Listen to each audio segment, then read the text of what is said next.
And it's just us. Us against the world.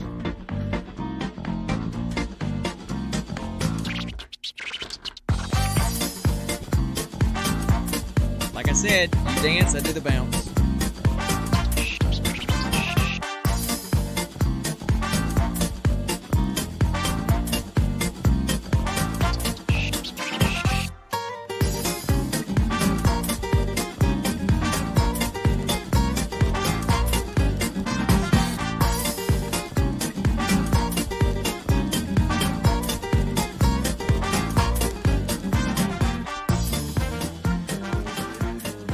Hey everybody, welcome to the Gene Pool Friday Hour. This is episode number space. This is episode number 44. I am one of your co-hosts, Sean. I'm the old guy. I'm the dad of the group, and the guy on the other screen is. And my name is Connor. I am the big, lovable, and obviously more handsome member of the group. He's the fluffy of the group. He's our fluffy. So, my God, yes. I don't know what that was, but okay. Fluffy. Yeah, Gabriel Iglesias. Yes, I know that, but I didn't know what it was you did just now. So I didn't know that. That's one of his classic bits. Okay. Bits when he does the girl voice. Oh my God, yes. Hi. Yes. I got it. So anyway, we're just a father-son ADHD-laden nerd podcast that just kind of hang out and we talk about random movies and geek questions and chase a lot of chickens. So that hence why we have our mascot Chase. So anyway, we always start the each episode with just kind of talking about what's been going on with each of us. If we got any news to report, that kind of thing. If you missed us last week, you missed me doing my pirate impersonation with an eye patch. There's a whole story to that. But it's all better this week. And his eye got dry. Yeah. So anyway, that's good. Figured that's that done. one out. I'm healed. Done all my doctor's appointments. Everything's fine. And I just got back from Seattle. Boy, I just flew in from Seattle, and boy, are my arms tired. Yeah, old dad joke. Actually, that was like a vaudeville joke from way back in the day. So, yeah, I was in Seattle most of the week for work. Got back late last night. Always good to go up there and see the guys. Yeah. And I got to see some of the spouses, so that was kind of cool. Other than that, I haven't really been doing much. Yeah, that's just kind of my life, man. I just kind of work and come home and play Xbox. Yeah. And then on Friday nights, we do this together. So I don't have a lot to report. I take that back. Anyway, I'm going to let you talk because I had some other things I wanted to talk about that I've completely forgotten about, which is not unusual. And I'll chime in later if I think of them. Yeah. So what's been going on with you? Silty, for me, it's been basically nonstop snow here for the past week. Yeah. It's so much so. On Tuesday we had about a foot of snow and work was canceled. Although I didn't know that because I drove all the way there to the parking lot, to an empty parking lot. I then thought, what should I do? I then pulled out my phone and called the Honda status line, which basically tells me if I need to come into work or not. Should have done that at 4 a.m. this morning when I first woke up. Before you left. Yeah, before I left. And it said A shift, my shift, was canceled for the day due to weather. Yeah. But it was not a wasted effort. Me going out there was not a wasted effort, right? Because I performed a good deed. On my way home, turning onto the interstate, there was a guy caught on a snowdrift on the side of the road. Mm-hmm. And so me being the good huggable polar bear I am, pulled over and I helped the guy out, Yeah. Got my scraper, used it as basically like a makeshift shovel and kind of dug out his tires a bit. Yeah. It went behind his car and pushed as much as I could with as little traction as I had. Yeah. And I helped him out.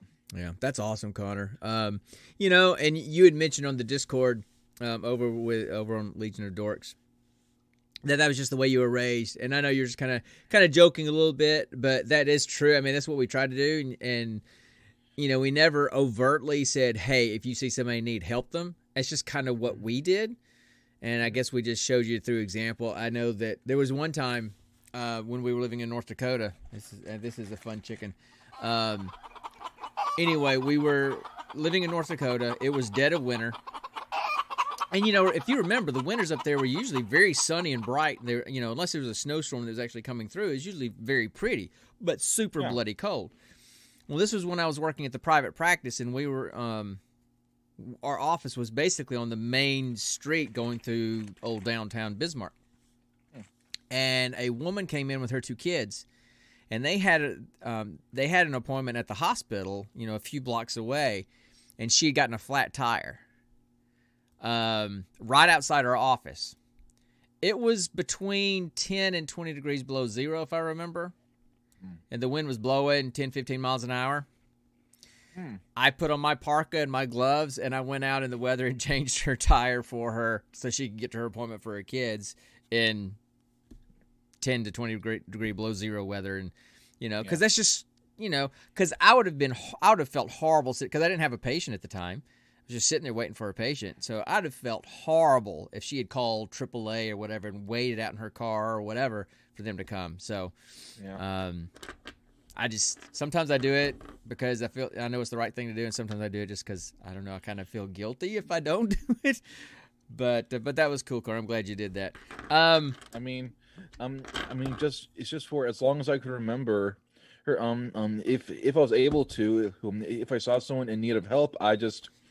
I didn't even think about it. Dude, I mean, you've been doing that since you were a kid. I mean, and I'm sure you remember this because you have a better memory than I do, but there was one, I think it was Christmas. It was around Christmas, and you and your brother Luke both had hamsters. I think it was hamsters or gerbils or something, right? I think I got a gecko and Luke got a hamster. Something like that, yeah. And then Luke's hamster disappeared. He got out. We couldn't find him. He was gone. We didn't know if maybe he had snuck out a door somehow, and he was gone. Yeah. And he was super upset.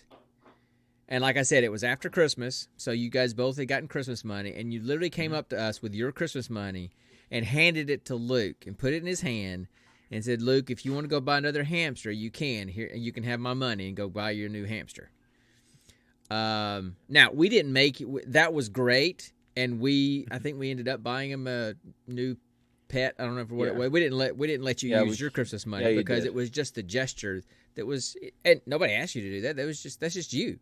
You've always had that kind of a heart, and it's one of the things that I hated so much about you growing up is having that kind of a heart and your peers just not being friendly. You know.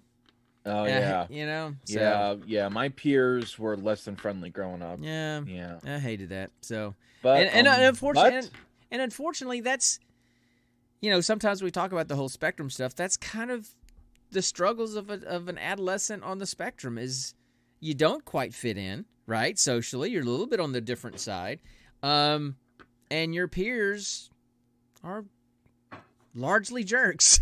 I hate to say it, but. You know, some of it is they don't understand. Some people did, and they would treat you nice, but when they were the social pressure of being around other people and trying to fit in with the other crowd, you know, I get that. But I hope it's gotten better over the last generation since you were a kid, as autism spectrum stuff has just gotten more regular in the community and in media and all that stuff. I hope, but I don't know. So I think it's always going to be an issue because middle school kids are just, by and large, mean. You know? Trust me, I know.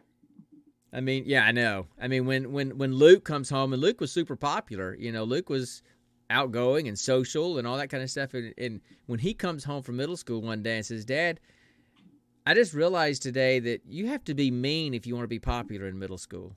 And I don't want to be mean. I'm like, good. Then don't worry about being popular. Just treat people the way... He was mean to me growing up. Huh? He was mean to me growing up. Look, it's the whole thing where, like, you know what? No, I can beat my brother up, but nobody else can beat my brother up, right?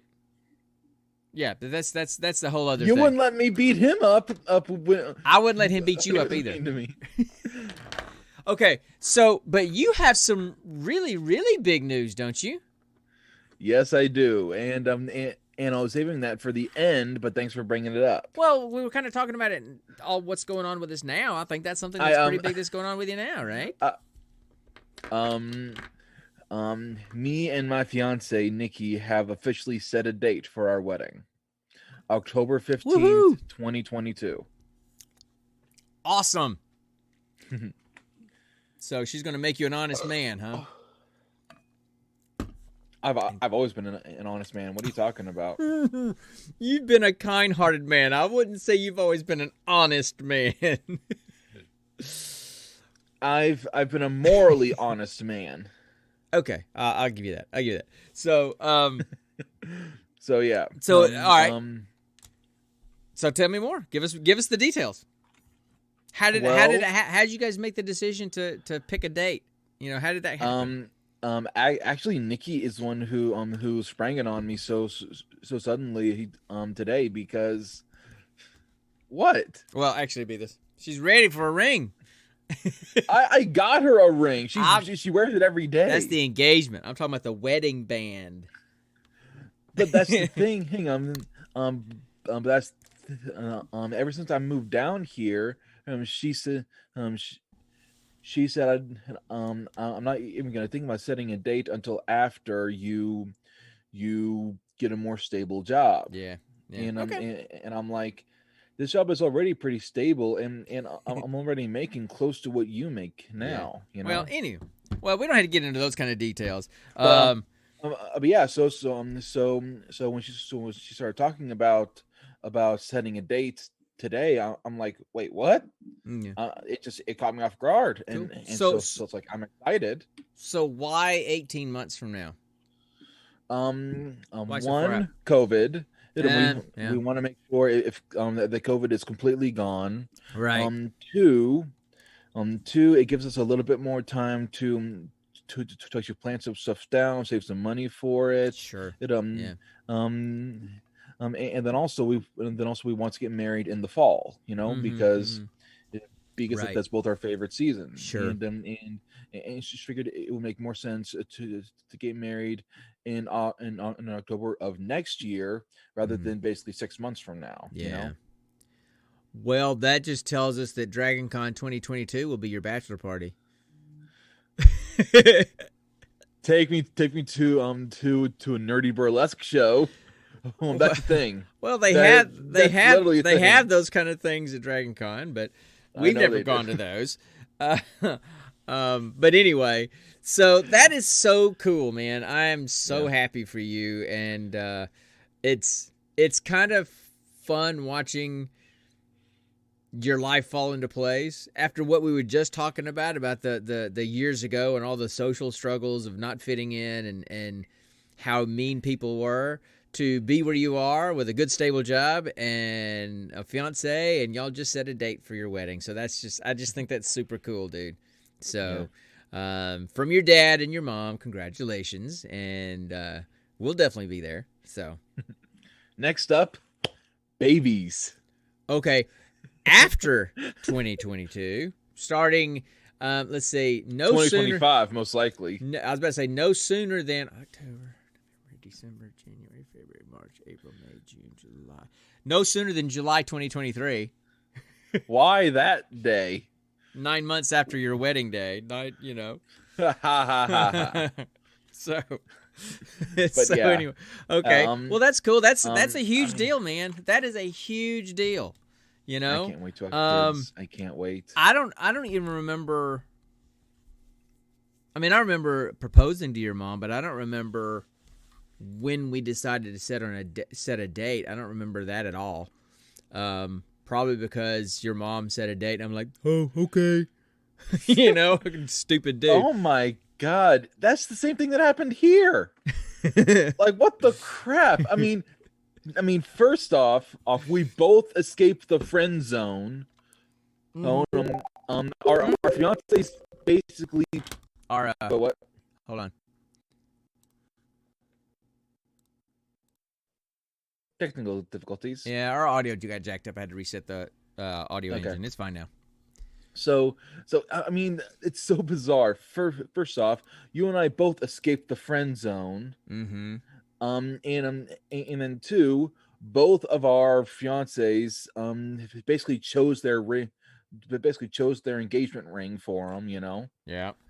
And now both of our spouses chose the wedding date, and we basically just said, okay. I mean, I could. No, I mean, I could. I was just joking. I have no memory of us setting a date, so I could have been super involved. I have no idea because I don't remember.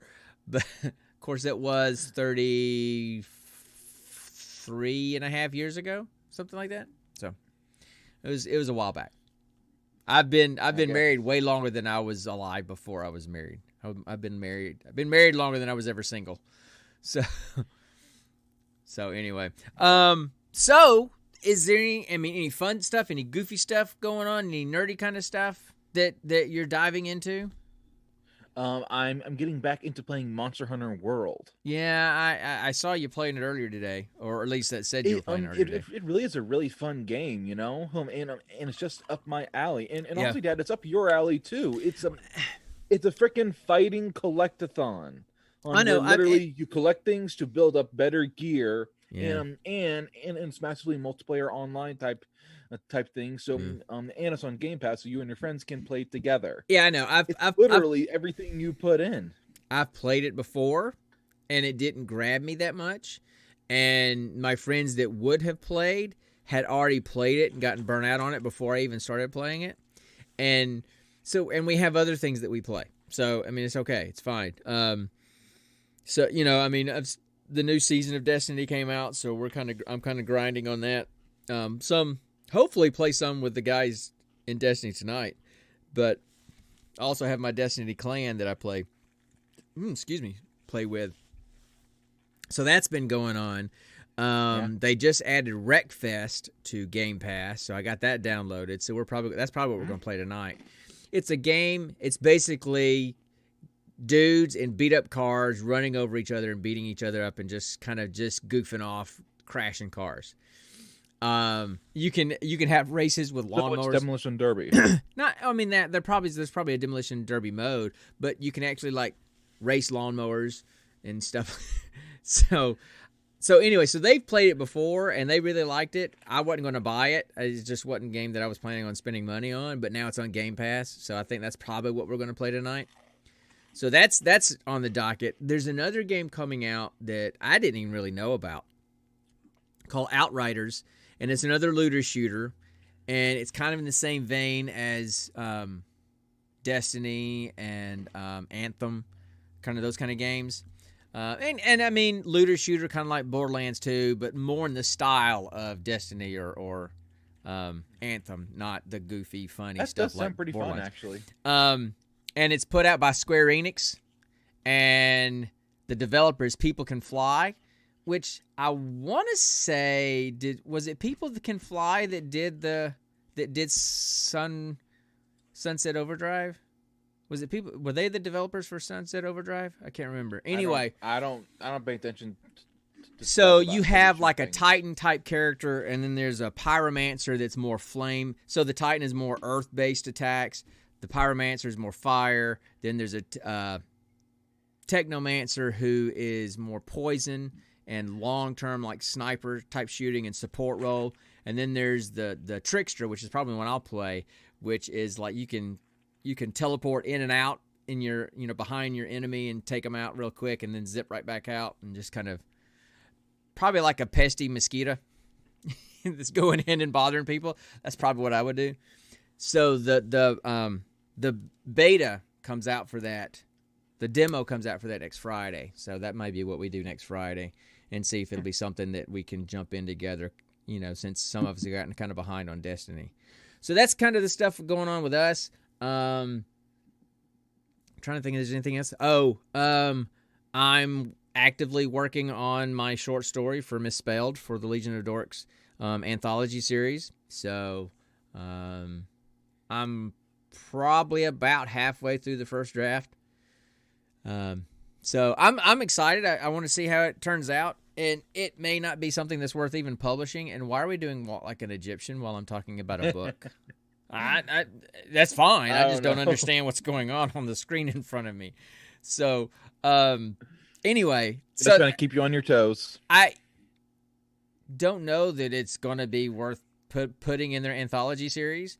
Kelly is a writer and a publisher and an editor, so she'll put it to its paces and see if it's even worth putting in there. When I get it submitted, it's got to be done by the end of February. It's either the beginning of March or the end of March. I can't remember which one it is. So I've got about if it's the end of February, I think it's the end of March. I hope, because I ain't got but a couple weeks left. A week to I basically have a week to finish it. Otherwise, so that's been interesting. I'm enjoying that. Yeah. And you read what I've written so far. So and gave me some pointers. You're more the writer in the family than I am. So yeah, I don't think I got really anything else going on. You never have anything going on. I'm an old guy. I don't have much of a life. Finally, he admits it. I go to work. I come home. Spend time with your mom. We watch TV. Go to work. I play Xbox on the weekend. Go to work. Go home.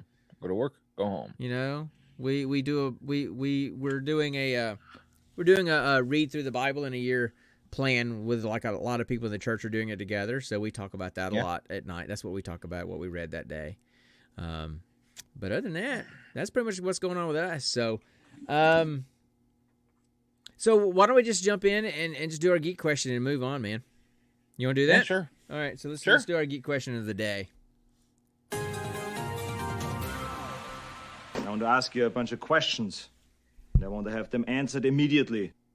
Thank you for not trying to do it. I want to ask you a bunch of questions, and I want them answered immediately. Okay. I like Arnie's version better, though. You're pretty close. So, thank you. All right. So, what is our geek question of the day?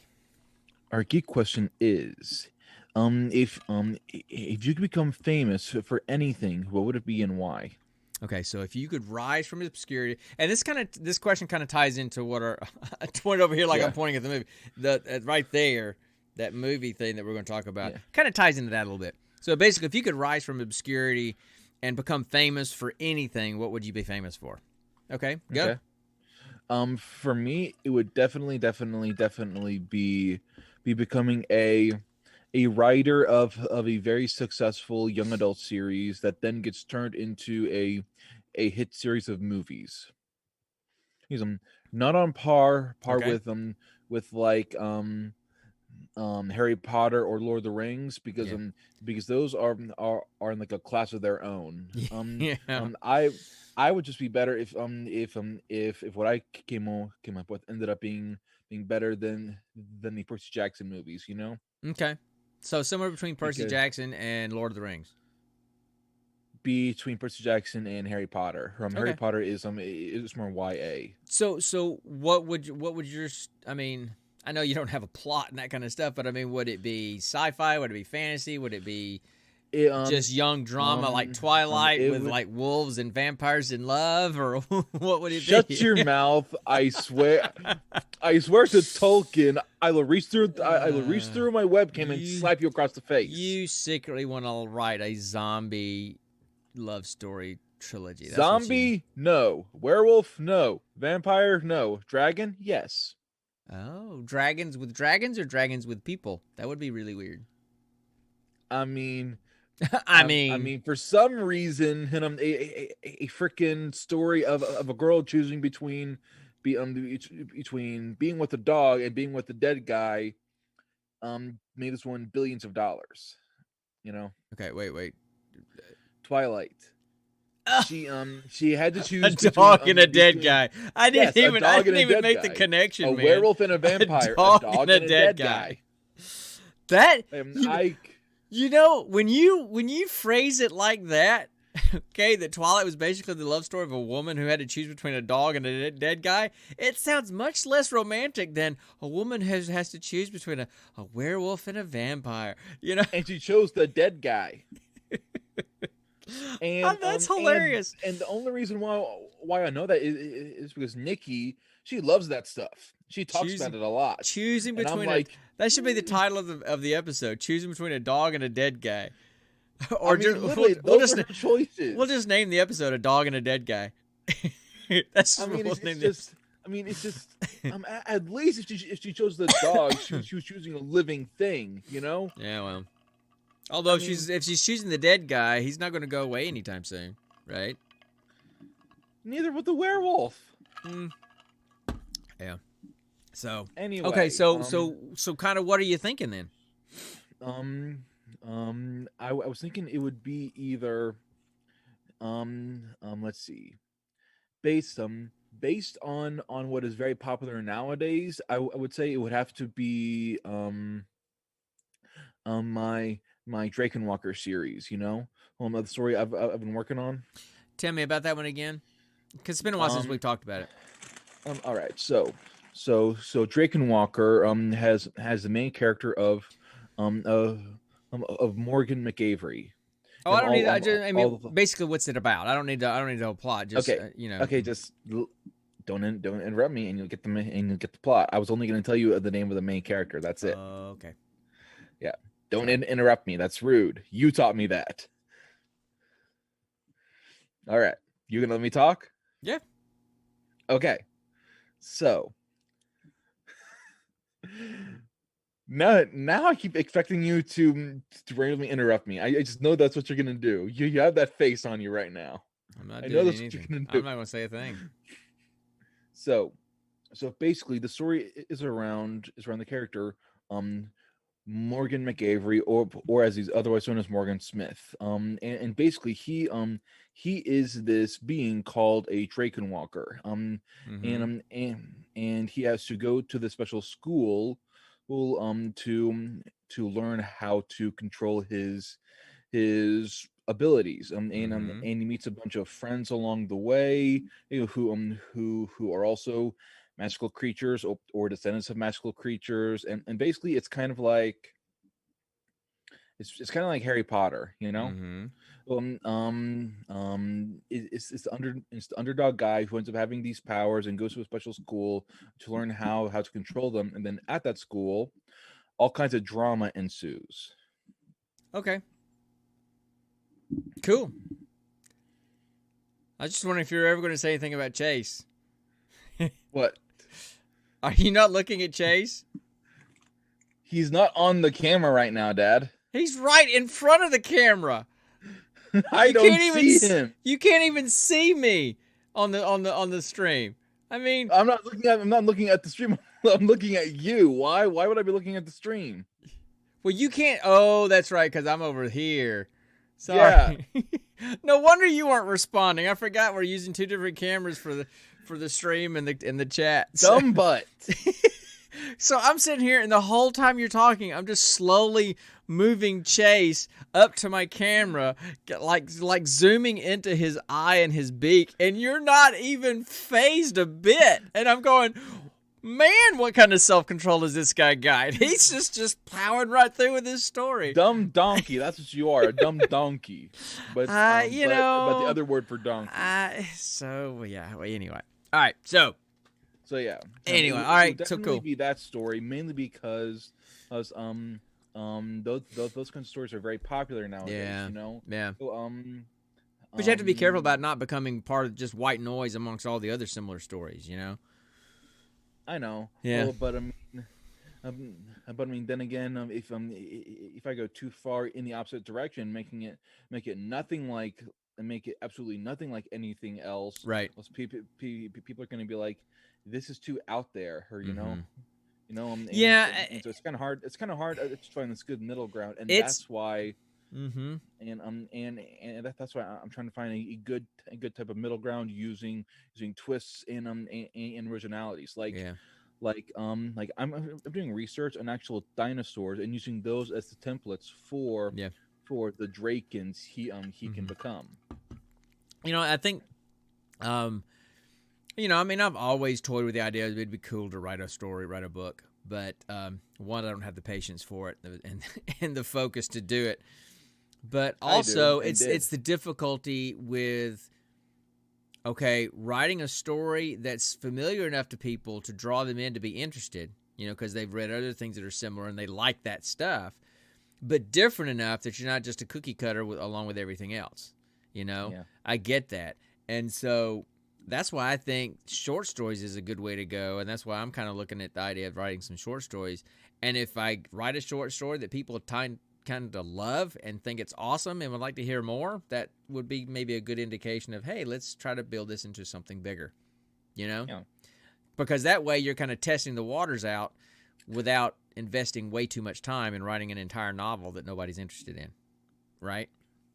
So that's kind of the way I'm thinking about it. But anyway, yes, but I mean, I've tried writing short stories before. I've tried several times, but every single time I finished one, but now I've made this character and I've made this story and I want to see where it goes. Right? I can't stop. I still think you need to take one of your ideas that you've had, because you've had several that you haven't really pursued very far, and you've had some interesting ones. I'm telling you, man, you need to write one of these short stories for the Legion of Dorks anthology book, Misspelled. I know. You ain't got much time. I know. Okay. So anyway, okay. So are you done? Is that it? Yep. An author of a famous book trilogy that's going to turn into a great movie series. Yep. Okay. Mine, I would be a professional musician. It's easy to go, oh, I'd be a professional athlete or I'd be a movie star. I mean, look, you don't got the chops for either. Well, here's the thing. I would have to be with a professional athlete. This question would have to include I can change what my body is, to be able to be big enough and strong enough to be a professional athlete and let it get beaten up for 20 years.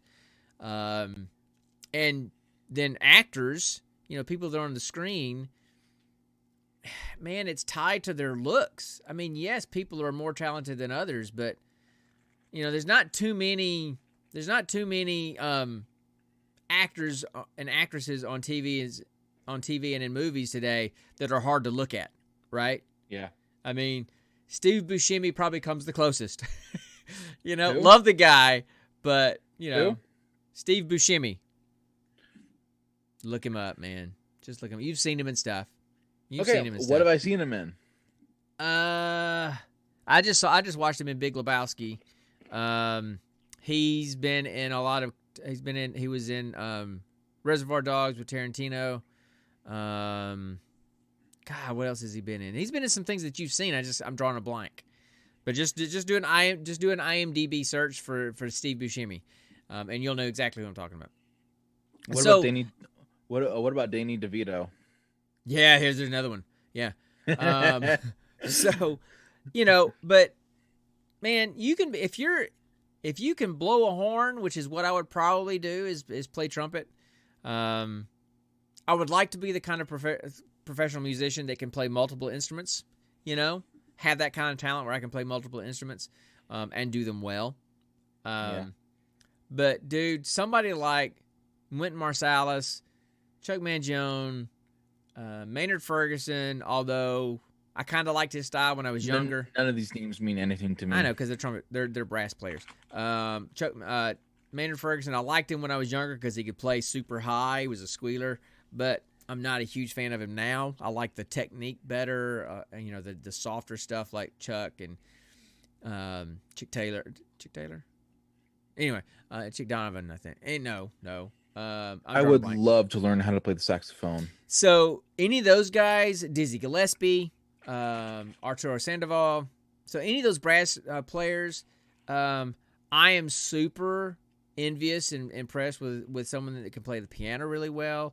Not so much concert pianist that does like the big concertos and stuff, but somebody like Harry Connick Jr. Dude, I love me some Harry Connick Jr. He is super talented. He's been playing jazz clubs and jazz shows on piano since he was like 12. Okay, I mean, hey, Dad. Yes, I'm having a mind fart. Is Harry Connick Jr. Iron Man? I'm not even going to answer that question. Dad, help me here. I'm having an actual brain fart. I can't remember the guy. Harry Connick Jr. is a Cajun piano player. Robert Downey Jr. is Tony Stark. You doofus. What the frack? I have no idea. Oh, I would love to see a version of Iron Man with Harry Connick Jr. What the I'm frack Tony is Stark. wrong with me? Tony Stark in his Iron Man suit, tickling the ivories and playing some piano for Gwyneth Paltrow, right? I just find, dancers are cool, but I mean, that's, I'm amazed at the talent of dancers. But if I could be a professional musician and play and have the confidence to play solo, with orchestras and stuff and travel the world just doing that and just gigging, yeah, that would be it. And it would, like I said, it would probably closer to like the jazz genre, just because if you're going to play horn, that's kind of the direction you're going to go anyway. Herb Alpert. He's another one. He's another one of my favorites, You guys used to listen to Herb Alpert when y'all were growing up. I've listened to him all the time. So yeah, if I could be famous for anything, it would be a professional musician. So, anyway, hey, I'm not. We have a viewer. Yeah. So, welcome. Anyway, Parent 1. I think so. So, anyway, yeah, we're just dude? We're just or sitting here, girl, or however you self-identify. So we're just sitting here chatting about what we'd like to be famous for if we could be famous for anything. So right now he wants to be a famous author. I want to be a famous musician because I've played trumpet for years and I wish I could get back into it. One of these days, I told Mitch one time, I said, if you ever want to see your dad cry, you guys can buy me a new trumpet. That would make me cry. If you want to see your dad cry, that's what would do it. So Going on the list. it's already on my Amazon list. It's been on my Amazon list. They don't have them in stock at Amazon though. At least not the one I want. I mean, I just want a cheap one. I don't want the professional one that I used to have. I don't have that kind of money. Nobody should have that kind of money. But so that's what I would do. I mean, musicians and their talent, and your mom's the same way. She's like, if I could be famous for anything, it would be a musician. So yeah, probably in that jazz trumpet vein, maybe a little piano, not so much drums, but like piano and brass instruments. Yeah, I could definitely be down for that. So definitely, I would want to learn the saxophone. Yeah. See, the saxophone is just it's okay. Cool. It's cool. But tenor sax, not alto. Tenor sax. You got to go tenor sax. If you're going to play, you got to do tenor sax. Yeah, you definitely got to go tenor sax. There are two instruments that are just ultimately romantic. The guitar, the acoustic and guitar. The bagpipes. And no, the exact opposite of bagpipes. These sound good. The saxophone. Oh, yeah. So, anyway. I mean, have you heard Careless Whisper? Yes, I have ad nauseum, man. I'm not a huge fan of that song, and I'm not a huge fan of alto sax. I'm never gonna dance again. I'm not a huge fan of alto sax. I'm more a fan of tenor sax. Tenor sax is the bomb. Alto sax, and I'm not a woodwind guy anyway, so I would never probably learn how to play saxophone anyway because I'm more of a brass instrument guy. So. Well, wait. Are you saying the saxophone isn't brass? No, it's made of metal, but it's a woodwind instrument. A woodwind instrument uses a reed on your mouthpiece, and you blow into it, and it creates a vibration, and with that reed, that's what creates the sound. Are you sure? Are you seriously going to ask me that question? Someone who was in band for 20 years. You're seriously going to ask me if I know for sure that a saxophone is a woodwind instrument? Oh man, someone somehow take a screen grab of his reaction, please. That's just sacrilegious that you would even suggest that I don't know what I'm talking about. But anyway, so yeah, anything now, and here's the weird thing: a flute, piccolo, those are considered woodwinds as well, but they don't use a reed, and they're made completely of metal. Go figure. But they have all the different keys, like Dad, a think the audio clarinet, is saxophone. messing up again. They have all the different keys like a woodwind instrument. Whereas like brass instruments, trumpet has 3. You know, trombone is just the slide. Baritone 3, tuba 3, 4, somewhere around in there. Some have 3, some have 4. Baritone versus a sousaphone. I think one is 3, one is 4. Anyway, so I'm kind of nerding out on my music stuff. Sorry. So Yes, you are big time. That's what I would like to do, man. So anyway, so I think it was a decent question. Kind of ties into our movie. So Yeah, speaking definitely. of our movie, we should probably just jump into our movie and do it. Don't you think? Oh, the wait, Dad. Yes. How does Good Morning Vietnam tie into the movie? What? How does it tie in? I'm honest. What? Where did they go sing? Thailand, wasn't it? They entertained the troops during the Vietnam War. You doofus. They went to Vietnam to entertain the troops during the Vietnam War. That was the whole point of the movie. I need to cut back on this because it's making What? me dumb. What do you think? The Thailand? They said Thailand in the movie, so I thought that's where they were. Because the one girl said Thailand because she was clueless and didn't know what she was talking about. And immediately in that scene, they said, no, Vietnam. Right then, in that very scene when she said Thailand. I'm sorry. And that was the only time they said Thailand was in that one scene. And she was immediately corrected. Shut up. Good Morning Vietnam, because it was set during the Vietnam War, and they went to Vietnam to entertain the troops. Hence, Why not Soul Man? I'm a soul man. because it's not a quote. It's not. Yes, they sang soul music, but that was much better. That's much better because that's a line from a movie. I mean, come on, and that's kind of what we try to do with this. So, anyway, wow, man, you're on a roll tonight, dude. Oh, shut up. How about we jump into the next installment of Roll for Credits? All right. Hey, Dad. Yes. Oh God. Yes. What? Like, can you hear this, or do we need to turn it up? Yeah, wrong finger. I know. I got it. So I am going to. That's because I respect you. I'm making the unilateral decision. We are jumping into the next installment of Roll for Credits. Roll for credits.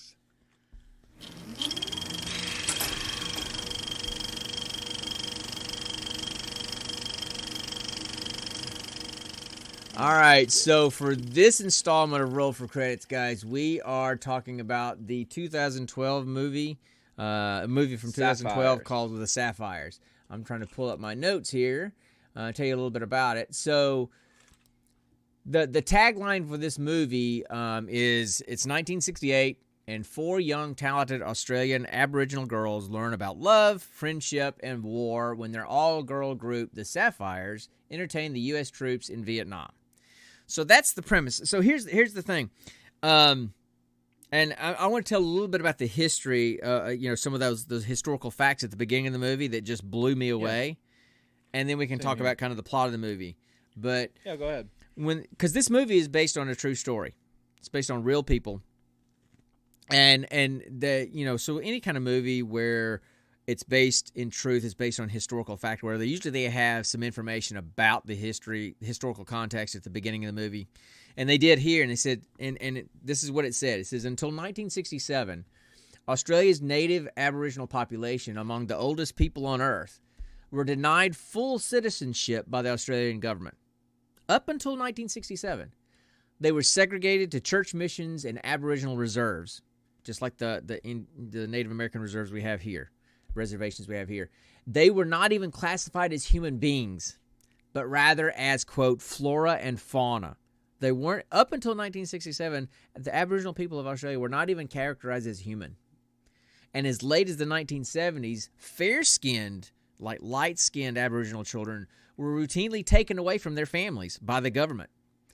And they were either raised in institutions or put in like foster homes with white families, and they were taught, quote-unquote, white ways.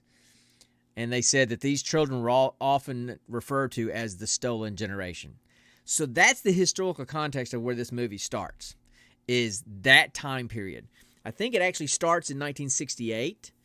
So it's right after they were given, allowed Australian citizenship, but clearly opinions about who they were had not changed in the culture. It was just a governmental legal thing, right?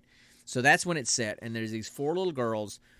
I think there's 2 are sisters, and the other 2 are cousins, and they sing together. And one of them is fair-skinned, and the government comes and takes her away. And they don't see her again until she's an adult. And they all sing, and they all want to be entertainers. And they get back together, basically. I won't get into all how they get back to, the 4 of them get back together. But they audition, and they get picked to go sing and entertain the American troops in Vietnam. And Chris O'Dowd, who is the guy that plays Roy on the IT Crowd, if you know him, love that guy. He plays their keyboard player and their manager. And then it's all about them going to, and they at first they sing country music. And he's like, no. We're not doing country music. You got to do soul music.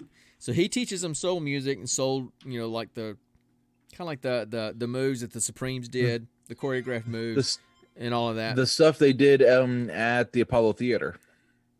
Right. So, he taught. Then it shows them, learning the new moves, learning the new songs, and then they go to Vietnam, and they meet some soldiers over there. Some fall in love, and so you're going to sing while I'm talking. So I'm going to. Wait! I was singing. Of course, you were singing. You were singing. I did not. I swear, I did not know I was singing. You love to do that, man. You love to sing when I'm talking. Sorry. So that's basically the premise of the movie, and they go, and then of course, it can't be a movie that's all happy the whole time. They get caught in where they're entertaining one time, and ambush. They start getting ambushed, and there's a lot of shooting and people getting hurt and all this kind of stuff. During that time, Martin Luther King is assassinated back in the United States.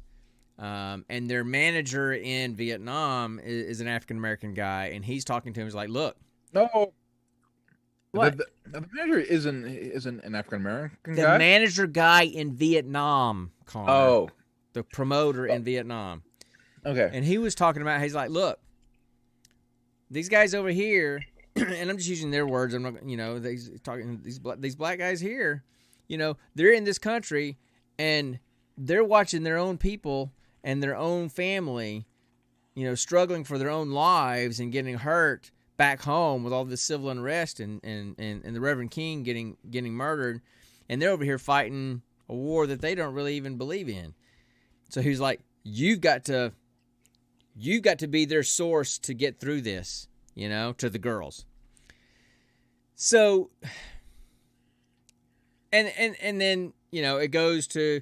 They sing, and they get through the really dark parts, and they get out on the other side, and it's good on the other side, and the movie ends. So it's a pretty safe movie. I loved it. I absolutely loved this movie. I loved it too. It was a really good movie. So I wouldn't watch it again just because it's not my type of thing, but it was a good movie to watch. So, we can talk about it as much as you guys want to talk about it. I would encourage you to go watch it. It's basically a feel-good... it's a drama, but it's kind of a feel-good movie. There's a few laughs in it.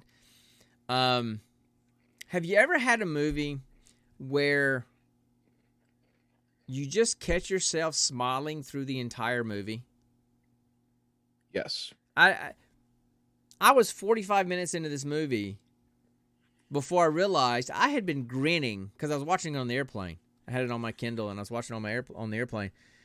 That I had a grin on my face for 45 straight minutes just watching this movie. It just made me feel good. What kind of grin? I don't know, Connor.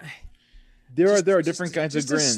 Just a slight, happy, good-feeling grin on my face. And, of course, the grin kind of went away when it got dark for that 15-minute part towards the end. But by and large, it just made me happy. I don't know if it was the story, if it was the characters, if it was the humor between them. If it For was me, the fact the that music.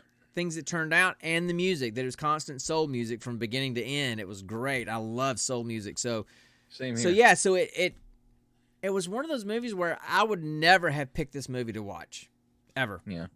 You know, Chris O'Dowd would have been the only reason why I would have ever considered watching this movie, because the four girls, I've never seen them before. I don't know that they've done if they've acted before or whatever. I don't know. I've never seen them before. They may have done some Australian stuff. So I didn't know them. The only person in the whole movie that I knew was Chris O'Dowd.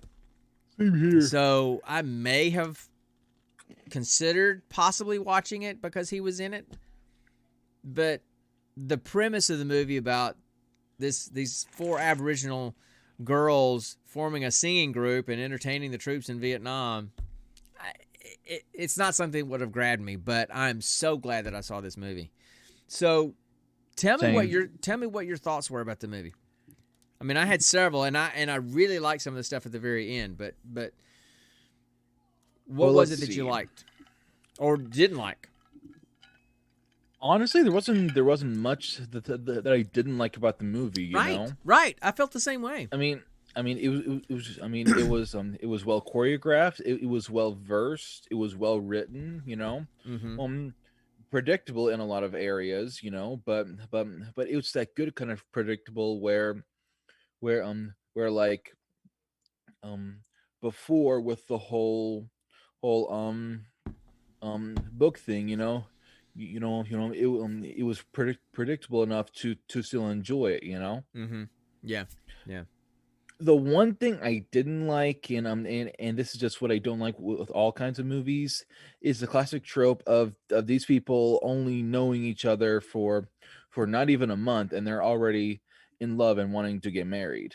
You know. Well, I mean, that's what I didn't really understood. Yeah, and I mean, movies will do that, you know. And I mean, you don't know how long they were together. You don't know how long they were together because that. I actually do. Yeah. The manager in Saigon said they were doing 23 days. 27 shows in 23 days. But you don't know how long they were together practicing before they went to Vietnam. Before that they were only together for a week. No, 3 days preparing for it. I remember that. And they were preparing in Uncle Ed's basement for 3 days before the actual audition. I remember that. Right, for the audition, but you don't know how long it was between the audition and them actually going to Vietnam. We don't know that. But I see your point. The next day. No, they didn't go the next day. They did not go the next day. I mean, they had to get past. I mean, logistically speaking, they had to get passports, and those can take a while to get. All these kind of things have to happen logistically. But still, logistically speaking, it wouldn't have been even at least 2 months.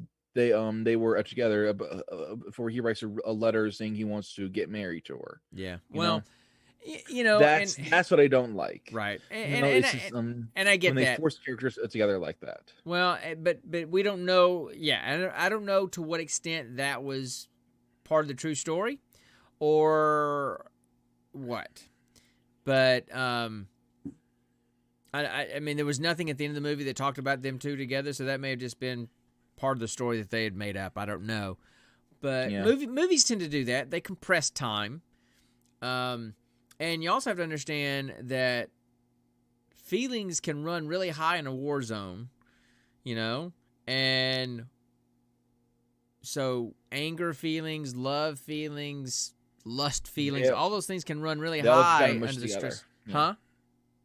They all kind of get mushed together and can be confused very easily. They could, and so it could be that, and it could be that they would not have lasted together long term in peacetime because, it was the high emotions of the war zone that drew them together. I don't know, but he was drawn to her before they went to Vietnam, But she wasn't. No, she had to, he had to grow on her. She hated him. He had to grow on her a little bit. But anyway, so I get with that. But that's that just blackened catfish. yeah, that's just like a nitpicking little thing. That's not a huge thing. It wasn't a major plot issue or anything like that. I know. I thought I thought the like acting I said, was. Hedda, that was the only thing I didn't like about it. Yeah. I loved every single song choice they chose. I loved all that music. Well, yeah, because I love soul music, so of course I'm gonna love every song choice they made. And because of that movie, there this one song has been stuck in my head ever since I saw it. What is it? I'm a soul man. I knew you were gonna sing it. I'm a soul man, and I'm that Blues Brothers thing, Yeah, but it wasn't. It didn't start as a Blues Brothers thing.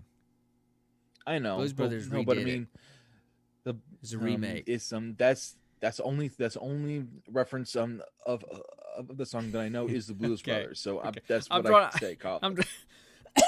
I'm drawing a blank on the artist, the original artist, but I know it wasn't them. I can't remember who it was, but anyway. And because of that I then always keep on. Please, Connor, don't hurt him. What does that mean, Mitch? Please, Hammer, don't hurt him. You know, see, the problem, Mitch, is that Hammer is before Connor's time, so he probably doesn't even get the reference. Yeah, I don't. Anyway, Dad, do you remember the show Drake and Josh? Yeah. I watched it with you guys all the time. In one of their early episodes, Drake and Josh actually did a performance of Soul Man as Blues Brothers for a talent show, and so now so that scene just keeps on popping into my head. Right. Oh well, dang, Mitch, tell us what you really think. Oh my, he's not a Josh fan. He's Team Drake apparently. But. Hey, I'm basically Josh. Come on. I am. So you can't be. I'm big. I'm nerdy. I'm lovable. So, was there anything else? Oh my God, Luke is Drake. That's Luke true. is Drake. Luke is definitely smarter than Drake. So, do you have anything else you want to mention about that movie? I mean, I have some things that I wanted to talk about, but let's see. Oh, I don't know what it is, but I love hearing Australian people talk. Oh, I love the Australian accent. That was one of the things I was going to talk about. I can listen to it all day. Accent. It's something about their unique vernacular and slang. Mm-hmm. I love hearing Australian people talk. Absolutely. I can listen to it all day. Yep. Which is why I was so ecstatic when my group got 2 people from Australia in the campaign. Right. And I'm like, oh yes, I get to hear it every week. Oh, it's gonna be so satisfying. Yeah. So, I mean, it's a cool accent. No, I love it. I absolutely love it. Yeah. But so I didn't really take any notes about the movie because I just liked it. I just sat and enjoyed it. It's one of those movies where it's not a movie where you're not going to really pick it apart. Good eye, Midge. How you doing, there? But it was a movie where I could just sit and just enjoy viewing it, Yeah, exactly. It wasn't a heavy movie. It wasn't a cheesy movie. It was pleasant. It was a pleasant movie. Wasn't too long. It wasn't too long. I like the storyline. I like the fact that sometimes I like movies where something stupidly bad doesn't happen. Sometimes I like just sitting and watching a movie stupidly that just bad. Lets How me do enjoy you mean? It. Huh? Just something stupidly really bad. bad. How do you just mean? something really bad. Okay. Just something really bad. It wasn't too long. Everything is the name of your sex tape, apparently, Mitch. Of course. Everything is. Well, then that just means that Mitch has lots of sex tapes. It's quite the library. You could run your own adult site with all these things, dude. So you need help. I'm trying to think if there's anything specifically I wanted to say about the movie itself, but Oh my God. So, well, apparently, I mean, Hook, you've seen it in the Discord. We have an ongoing joke of our names of our sex tapes. So, but freaking hilarious. after some of the movies we've seen recently where really bad stuff happens and, you know, I don't know. I can't remember all the movies that we've watched recently, but it was nice having a movie that I could just sit and Multipass. Multipass. Having a good ending, having a happy ending is like, okay, somebody gets shot in the movie, but they don't die. And you kind of knew, you could tell the tone of the movie, it wasn't going to happen. And I honestly did not expect him to come back. I really didn't. I did, just because of the tone of the whole movie, you know. But I couldn't help but the whole time we're watching the movie, I couldn't help but have that historical context in my head the whole time, you know, of the fact what context? Well, the stuff I said at the beginning, that up until 1967, the Aboriginal people of Australia were not even considered human by the Australian government. They were considered flora and fauna. And this was only a year later.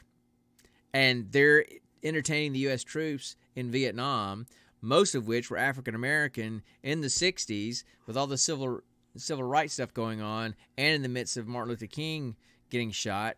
And the emotional turmoil that had to be going on during that was in the back of my head the whole time, right?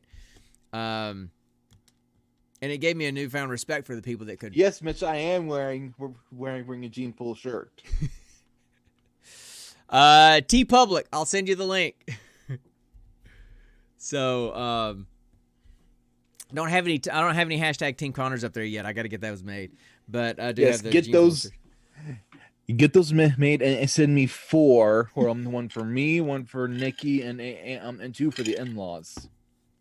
So, if you want to watch a pleasant movie that has a good story, that was based on a true story, that I love those kind of movies that there's some truth in there, because they always put some stuff at the end about the real people. It's just like recently your dad. Yeah. Dad, did you notice at the end and the woman who Julie was portrayed after. I'm going to talk about all that. Yeah, I know. Okay, I know. Go ahead. That's the stuff I'm going to say at the end. Yes. So yes, I know exactly what you're going to say. But like recently, your mom and I watched The Professor and the Madman. Oh, such a good movie with Mel Gibson and Sean Penn, based on a true story, and they actually had Sean Penn. When you ask me those kind of questions, look him up. Just Google him. All right, I'm just not going to go there, man. Spicoli from Fast Times at Ridgemont High, for one. I don't know what that is, Dad. Again, see, I just. He's a kid, people. You watched. Give him permit. He's a kid. He's 24, but he's just a kid. So cut him some slack. Anyway, that's a fantastic movie, and it's based on a true story. And they actually had pictures of the actual people that they portrayed at the end of the movie. I love that kind of stuff. That's just one of my things. So they did the same thing in this movie as well. And I wrote down what they said in the movie, but. Is there something else you wanted to talk about the movie? Sometimes the only nitpick that I had was when they were singing, the dubbing didn't match their lips very well. So I don't know. Sometimes it looked like they were actually singing, and they may have, but other times it didn't seem like it matched very well. So I'm like, okay, were they dubbing in somebody else doing the singing or not? But the only the only time I really noticed that happening was in one of the beginning scenes when the mom was brushing Cynthia's hair. That, and then also when Cynthia was singing, but when she was singing the solo towards the end, after the guy got shot, when that she was was Gail. singing the solo. Oh, Gail, sorry. When she was singing solo, that really looked fake. But other than that, but here's some things. Okay, so just to let you guys know, I mean, I talked a little bit about the historical context of this movie, and then they talk about each one of these ladies after the movie. Okay, and I'm just going to read them off to you because it's just fascinating. So the actual singers, I mean, the names were different in the movie, but the actual singers were, they were sisters, Laurel Robinson and Lois Peeler, and then their cousins, Beverly Briggs and Naomi Mayers. Now, Naomi Mayers eventually became a doctor, and in 1984, she received one of Australia's highest honors, the Order of Australia, in recognition for her progressive work with Aboriginal community health. So she was a physician and earned basically like the Order of Freedom, the Australia's version of the Order of Freedom. And remember the context of, you know, the year that this movie started, they had only been considered human beings for a year, according to the Australian government. And then she goes that far. Her sister, Beverly, worked with her, and she worked with, she specialized in mental health and public housing for the Aboriginal people and was recognized for that work as well. Lois Peeler, who was the light-skinned one that got taken away, she became Australia's first Aboriginal fashion model and became a principal for an Aboriginal girls' school. And then the main character, Julie. One of the main characters and one of the girls, her name was Julie in the movie, and she was the best singer. And she was the youngest, and she already had a kid.